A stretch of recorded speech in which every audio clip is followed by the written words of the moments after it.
बहुत पुरानी बात है। ठाकुर शैलेंद्र सिंह अपनी 4 मंजिला हवेली की मरम्मत और रंग रोगन करवाने की सोच रहे थे। उनकी हवेली बहुत बड़ी थी, इसलिए बार बार आलस आ जाता था। उनके बच्चे बड़े बड़े नगरों में रहते थे। वे जब छुट्टियों में मिलने आते तब घर नाती पोतों के खेल कूद और हो हल्ले से भर जाता। उनके जाने के बाद फिर वही सूनापन।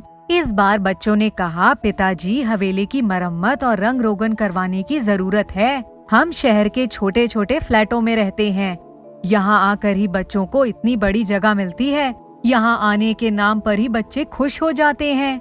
बच्चों के जाने के बाद ठाकुर साहब ने सोचा, चलो हवेली की मरम्मत का काम भी करवा ही लेते हैं। अपनी हवेली की मरम्मत के लिए मिस्त्री और मजदूरों को लगा लिया। एक भाग में ठाकुर साहब और उनकी पत्नी रहने लगे, दूसरी तरफ का भाग मजदूरों ने गिराना शुरू कर दिया और उसको गिराने में भी काफी समय लग गया। एक दिन जब मजदूर काम ही कर रहे थे तो ठाकुर साहब अपनी पत्नी के साथ अपनी छत पर जाकर वहाँ से हवेली का टूटा हुआ हिस्सा देख रहे थे। शाम हो रही थी, तभी उनमें से एक मजदूर छत पर हांफते हुए आया और बोला, ठाकुर साहब, हम हवेली के कोने वाले कमरे की खुदाई कर रहे थे। उनमें से एक हड्डियों का बहुत बड़ा ढेर दिखाई पड़ा। हमने उसको उसी बरगद के नीचे फेंक दिया। ये कहकर वह नीचे चला गया। तभी उनको लगा कि उस हवेली के पिछले हिस्से के कोने में जो बरगद का पेड़ था, उस पेड़ की सारी डालियां पकड़कर कोई बहुत जोर जोर से हिला रहा है। उनको समझ में नहीं आया।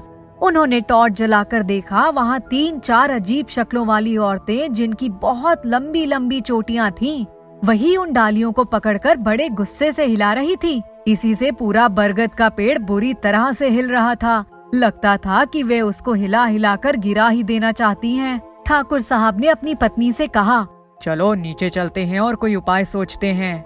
सारे मजदूर मिस्त्री जब काम खत्म कर चुके तब ठाकुर साहब ने उनको ये बात बताई। ठाकुर साहब को वहम हो गया।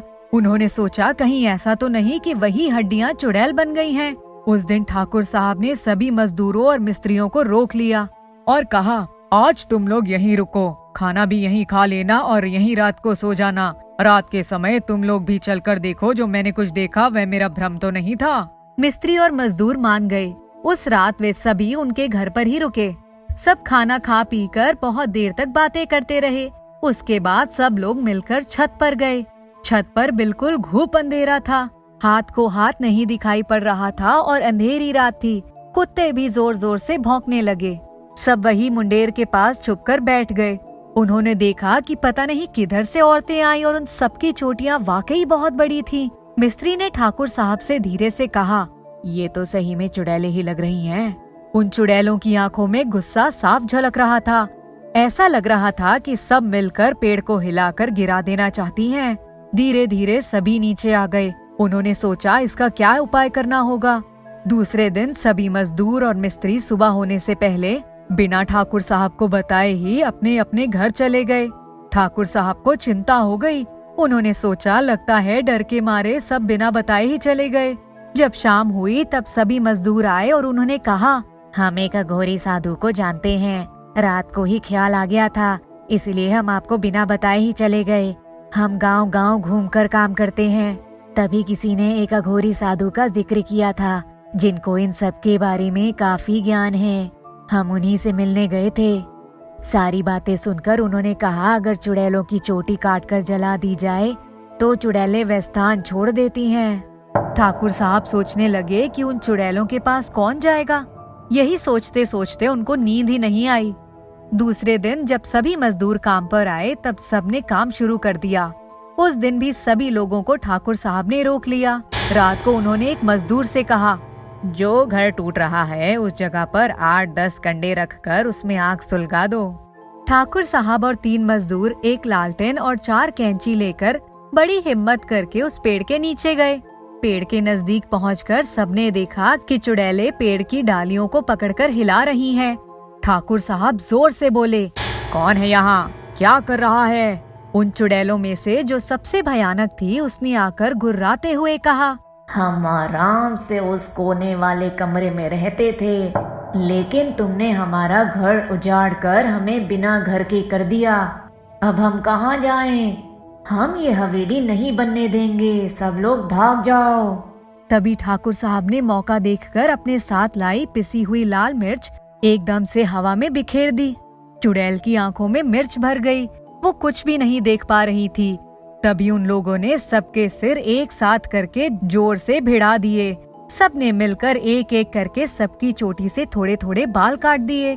एक चुड़ैल पता नहीं कैसे पेड़ के सबसे ऊपरी डाल पर जाकर बैठ गई और जोर जोर से रोने लगी।